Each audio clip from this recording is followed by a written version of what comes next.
You put a person who's physically trained in a mentally tough situation and things happen real bad. What that means is, you put a guy in cold water and he's physically trained and he's not mentally trained about all of his insecurities in life and everything else he hasn't dealt with. He's gonna make up a lot of excuses on why he needs to quit something. And he's gonna wonder why, what happened? I trained so hard. I physically trained so hard. But that mental aspect of everything is the most important thing. So don't set your goals and everything without making sure you set your mind right. For me, I wasn't smart, wasn't the best athlete, so most people could study for an hour while studying for 6 and 7 hours for a test. To run 100-mile races, I had to put in 120-mile weeks. Somebody was putting 70. For the pull-up record, I failed 3 times. I did 6,000 to 7,000 pull-ups in 8-9 months and still failed. At the end of the day, hard work may not be enough. You still may fail. So I always fix the things on the surface. So if I couldn't read and write, I learned to read and write. I would always fix these things on the surface level. And so whenever something hard would raise its ugly head, I didn't have any kind of tools to handle it.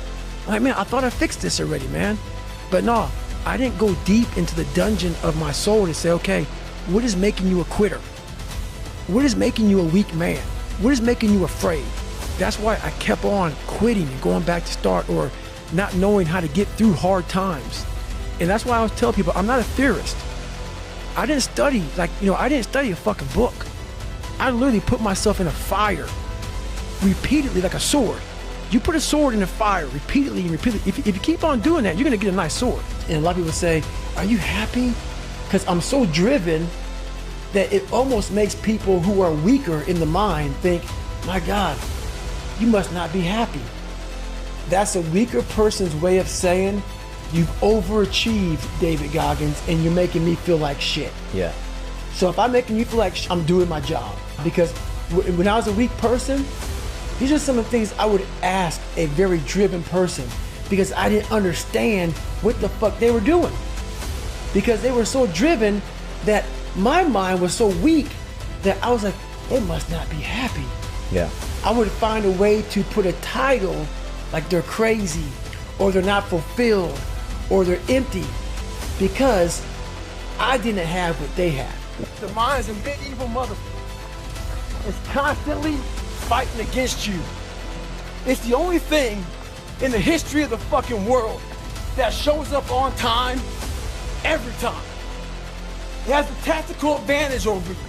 It knows your fears, it knows your insecurities, it knows everything about you. It might be the only thing in that world that knows all about you. You gotta know about it. It's gonna show up when you don't wanna show up. It's gonna show up at the worst time possible when you wanna be successful.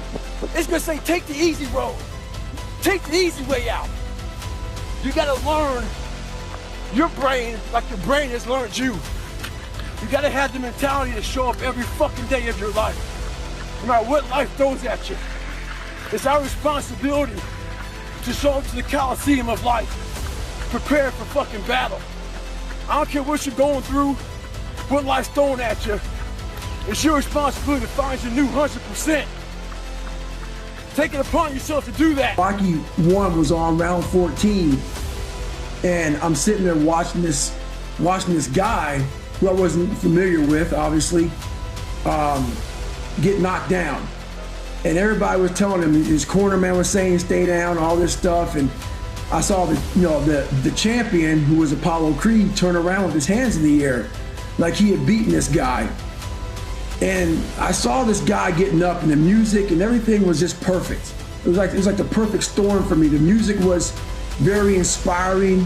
The moment with everybody saying stay down, and he was getting up, and when I saw this guy get up, he looked like he was beat to shit. Beat to shit, but he got up. And when I saw this Apollo Creed, I later found out it was Apollo Creed, turn around and see Rocky get up, and he looks like defeated because he saw this guy get up. Because and that right there was what I wanted to be. So it was like 2 minutes, 13 seconds, whatever it was. That clip, that scene, it became my new mental vision.